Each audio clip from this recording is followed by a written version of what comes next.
Alright guys, what is going on? It is JTMovies here for movie review, and today will be my first ever movie review on this channel. Today we are going to be reviewing Iron Man 2008, so let's get into it, I guess. So to start things out, just a little background info. I like movies a lot and I've been watching them, my whole life. I really love the MCU. I've seen every MCU film except for The Incredible Hulk, so pretty much all the main MCU films. And Iron Man is obviously what started it all and really kicked things into place for the MCU. So this movie obviously takes place in around 2008, when the movie was released, and it starts out obviously with Iron Man. Tony Stark is very just arrogant, cocky, selfish, and rich. That's who he is. And obviously he then is making weapons like his father did, and he works with Obadiah Stane, and they make a lot of money together and they're very successful. He goes to Afghanistan to demonstrate a new weapon he's made called the Jericho missile. He gets captured, yada yada yada, and so forth.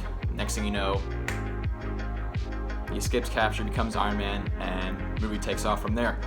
So for me, I think that Robert Downey Jr. as Iron Man is absolutely amazing in this movie. Anytime I think of Tony Stark, anytime I think of Iron Man, I automatically think of Robert Downey Jr. and his performance and all throughout the MCU. And this movie is just how it started. He's so charismatic, so easy to enjoy and fun to watch on screen. He seems so real. There's some actors out there that do a good job in terms of acting when they try to play out their characters and make them seem real, but Tony Stark just feels, sounds, and just looks so real. He seems like a real dude that could exist today in real life. And that's just thanks to Robert Downey Jr.'s amazing performance and the good casting by Marvel Studios. Pepper Potts is also enjoyable to watch. This movie, she really plays off of Tony Stark really well, and they have lots of good banter and dialogue between each other. Jeff Bridges as Obadiah Stane is also a good selection in terms of casting.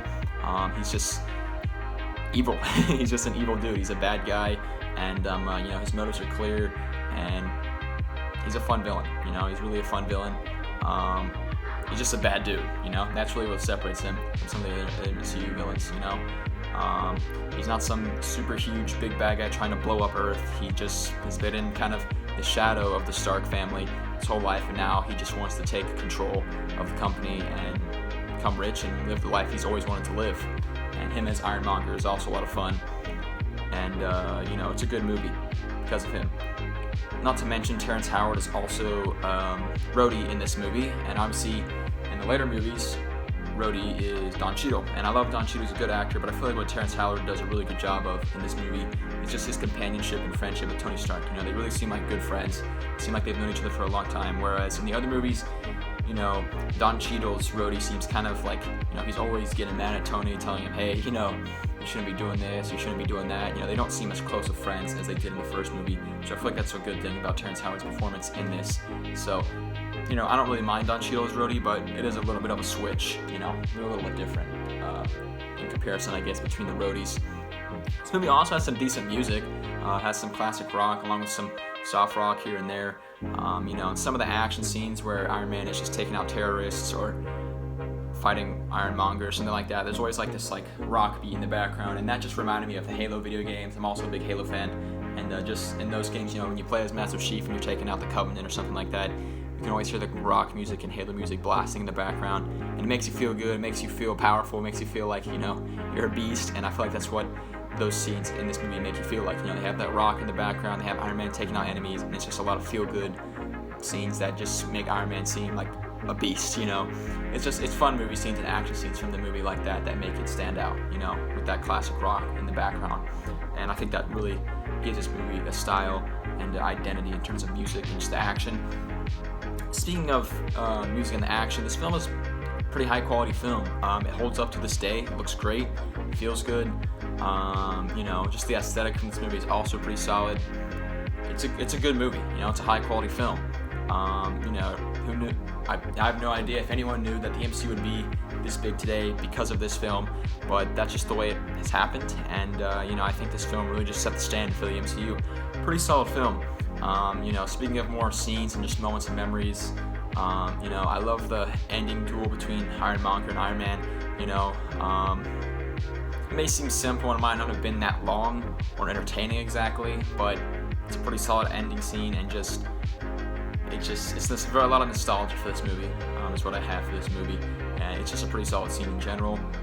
Just a lot of good moments and memories from this movie. Obviously, when Iron Man goes to Afghanistan to fight off the terrorists, that's a lot of fun. Whenever he makes his first suit in the beginning of the film, that's the moment I can always remember.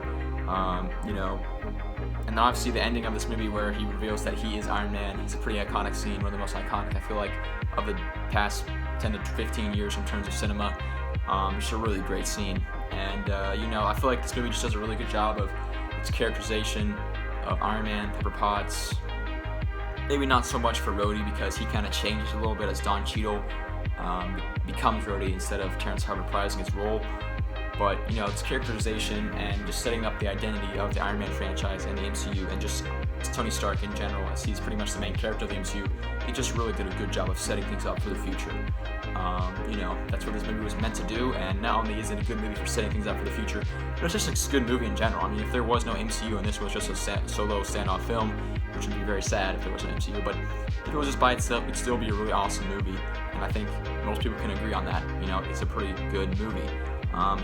In comparison with the MCU, though, it might seem kind of small and simple in scale and even bland. If you watch like Avengers Endgame today and then tomorrow you watch Iron Man, there's going to be a huge difference between those films. Iron Man was just really scratching the surface of the MCU, whereas Avengers Endgame, was like the ultimate culmination of all the MCU. So it can make Iron Man seem kind of small in scale and simple, but still, it's a solid movie, and it's what started it all. And there's been 22 movies after Iron Man, and Iron Man is still probably better than at least maybe half of those anyway. So it's a pretty good movie, and I love it a lot. I have a lot of nostalgia for it.